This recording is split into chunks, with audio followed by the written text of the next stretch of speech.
In 2016, I made a video talking about the death of David Bowie. The death of David Bowie really hurt me and impacted on me because I had memories of listening to his songs with my dad. My dad stood around and we kind of bonded over songs like Starman, that sort of stuff, and it was lovely.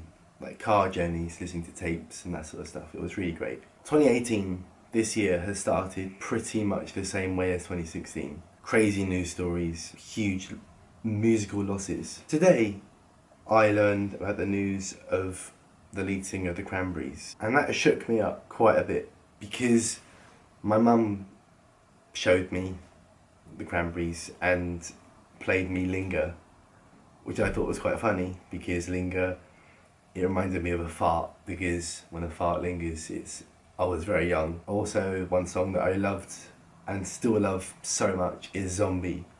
I love the music video, I love the message, I love the music, and I love the memories that song holds because my mum showed me them, and it means a lot to me because there's a connection there. My mum died in 2013. I'm making this video because I want to kind of talk about what it's like and give, I suppose, advice to people who have lost a celebrity icon or a musical icon that they love. Because what do you do in this situation? There's many things you can do. You can ignore it and you get on with your life, which obviously we all will do at some point. Or we can immerse ourselves in the beauty of their music. Music means so much to me. I own many pairs of headphones that have been through the wars and been through heavy rain and snow and been knocked off and bashed about and snapped and all sorts.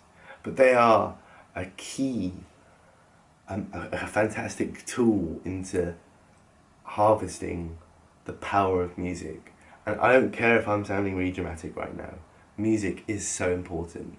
Music holds so much promise and greatness.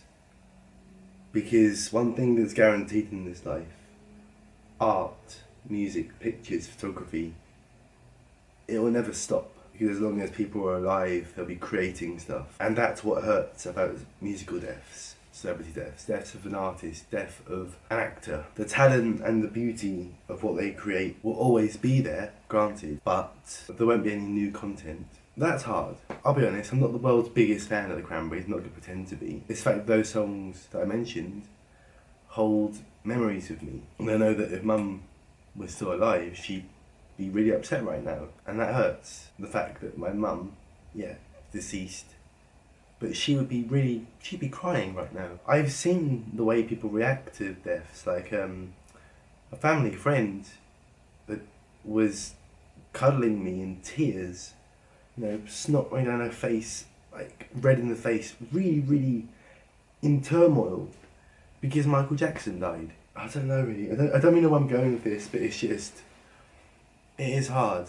And the best way of dealing with all problems, I believe, is talking about it, which is why I wanted to make a video in the first place. And because of things like TV, magazines, newspapers, and all sorts of things like that, and the internet, of course, there's celebrities being made every single day.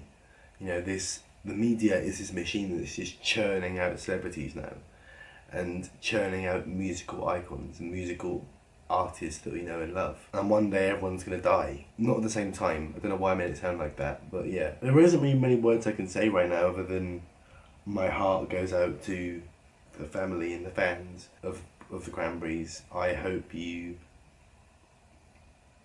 kind of take the time to mourn and take the time to listen to all the songs of theirs that you hold close to you, and listen to the lyrics as well. Something I found from being a fan of 21 Pilots, lyrically, one of my favourite bands of all time, but there'll be a line in one of their songs that you can hold on to for the rest of your life. For example, it's in Holding On To You from Vessel. These couple of lines, this verse, I suppose, or whatever, this piece of lyrical writing, these lyrics really mean a lot to me when I'm having down days or episodes. What Tyler Joseph, the lead singer of 21 Pilots, is saying is really important, especially in this day and age as well. So fight it, Take the pain, ignite it. Tie a noose around your mind, loose enough to breathe fine and tie it to a tree. Tell it you belong to me. This ain't a noose, it's a leash. And I have news for you, you must obey me. That in itself is fantastic, because it's basically you literally saying to your mind, fuck you. I am in control of you, not demons that are lurking in my head as well. That's really important, I think. That was just an example of lyrics being really important to you, I suppose. And I know for a fact that there's many songs by the Cranberries that have affected loads of people lyrically, just by looking at Twitter. Unfortunately, Twitter is the main way I find out about deaths these days. I hope this video found someone well, and what I said in the video helped someone. Or, yeah, because all I want to do is help people on this channel. Whether it be things like losing musical icons, or dealing with depression or anxiety, or whatever. Knowing that I've helped people is something that gives me oomph. If by chance you found this video and you've just lost a musical icon of yours, or even like a celebrity icon of yours, my thoughts are with you, and I hope you'll get through this. There is no easy way of dealing with death, and there's no right or wrong way, of dealing with it. Way of dealing with it is shutting everything out, and that's your way of dealing with it. If your way of dealing with it is to bathe yourself in the lyrical genius or the musical genius of them, then do it. Draw a fan art if you want. Life is beautiful, and I'm so pleased that we have this platform to share things like this, because even making this video has helped me. Otherwise I would have just sat over there, literally there, for about 4 hours and just sat silently. And there's one thing that the end of the effing world has shown me, is silence is really, really loud. What is important is that you are okay. Let's all be okay together. Thank you for watching, and goodbye. And I'm sorry I have, I don't know what I'm talking about anymore.